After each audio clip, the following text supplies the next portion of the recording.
Napakaganda ng pag-uusapan at makikita natin sa videong ito. Coach ng Chinese Taipei may mga inamin at pinahirapan daw sila ng husto ni Kai Sotto at Justin Brownlee at Kevin Kiambao. Saan nga ba tutungo? Unahin natin si Kevin Kiambao, isang player natin sa Gilas na maganda rin na naipakita dito sa kakatapos lang na window. Nalaman ko po sa tiebreaker times na gusto palang kunin ng isang team sa NCAA Division 1 sa Amerika ang ating kababayan at may nagkaka-interest din sa kanya sa Japan B-League, Middle East, malamang yan po yung sa Dubai at meron din sa Amerika bilang pro. Para sa akin, malaking tulong kay Kevin yung paglalaro niya po dito sa Strong Group Athletics sa Dubai sa kanyang development at international exposures. Nahihiwagaan ako dito sa US Pro offer dito sa ating kababayan na si Kevin. Kasi mga kaibigan, ayon sa website, 5 pro basketball league lang sa Amerika. Yung isa computer game, yung isa 2K league, NBA 2K league, yan yung computer game. Pero meron silang professional basketball league, NBA, WNBA, NBA G League, at eto yung isa Basketball Africa League. So realistically, kung may offer na pro kay KQ sa Amerika as a pro, ang possible ay NBA G League or Basketball Africa League.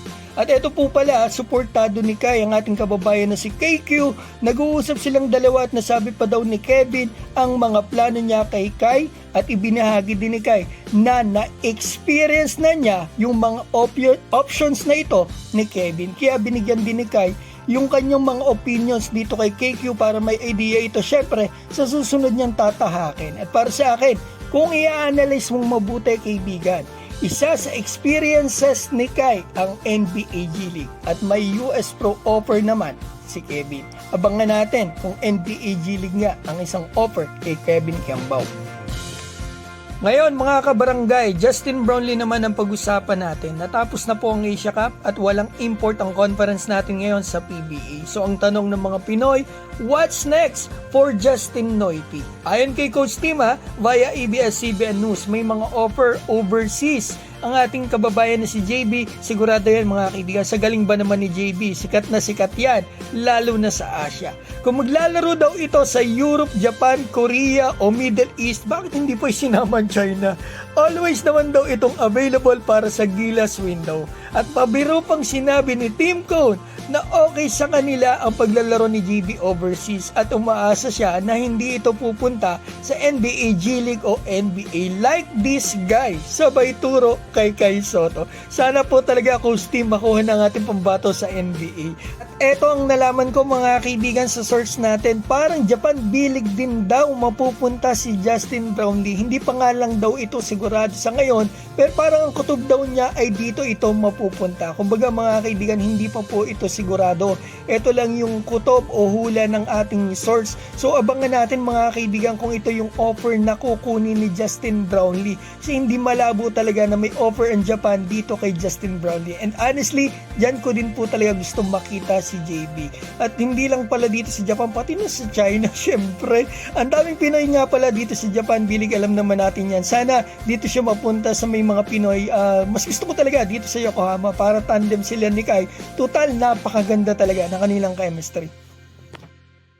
So eto na po yung major topic natin. Nagbalik na po si Kai ng Japan nung isang araw pa. At sa susunod na linggo naman, susunod po sa kanya ang kanyang trainer na si Mel Lantin para ipagpatuloy ang pagpapalakas kay Kai. Malaking tulong talaga si Sir Mel dito sa ating pambato, kaya itong mas lumakas ngayon. At nalaman ko mga kaibigan sa isang Japanese source natin na magpapalaki ng katawan si Kai bago sumabak sa FIBA Olympic Qualifier sa Latvia.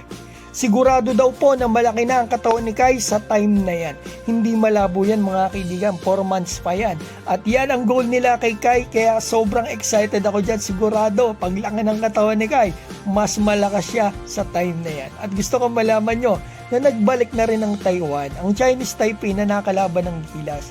Nagkaroon agad dito ng interview yung coach ng Chinese Taipei, si Sang Mausen. Inamin nito na napagod siya ng gusto physically and mentally sa matinding pagkatalo nila dito nga sa Gilas, Pilipinas. At sinabi pa niya, yung mismong game nila sa Gilas ay iba sa ine-expect niya. Noon daw kasi ang Gilas ay wild at walang pigil ang Gilas. Pero ngayon daw ay mas maselan. ang bawat posisyon daw po ay mas mahusay kaysa sa Asian Games. Totoo naman yan mga kaibigan. Lamang yung lineup natin ngayon doon sa Asian Games lineup natin na naka-gold.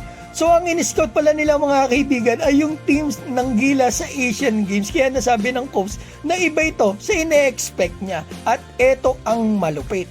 Sinabi ng coach ng Taipei na si Kai Sotto nagbigay ng matinding pressure sa kanila. He made us suffer a lot. Yan po ang sabi ng coach. Pinahirapan daw sila ng gusto ni Kai Sotto. At eto, yung player daw niya, dalawang player niya, si Gao at Aji, ay naka-encounter na ng ganitong height dati. Pero ngayon daw, nakakalapit nga sa basket kaso nabablock ni Kai. Ibig sabihin, ang nakaharap nila ay better center. Coach na ng kalaban ang mismo nagsabi niya na, at eto nakasulat sa Chinese, tinranslate ko lang para maunawaan natin. Ito masasabi ko, nagsisimula na po ang pamamayagpag ng kababayan natin, what more paglipas pa ng mga taon. So ayan mga kaibigan, ang video natin, alam ko may gusto kayong sabihin, i-comment nyo na po sa baba. At eto, babatiin ko lamang po ang Strong Group Athletics, Ronman, Ronald Berbosidad, Alejandro Ales Bales ng Capiz, Walter Ronquillo, John Rich, Joey Del Mundo, Claude Salazar, Aguerco Salvador, Ice Ibale, Kuko Martins Lutuan, Edgardo Ibanez at Tarukmet TV. Maraming salamat po sa inyo.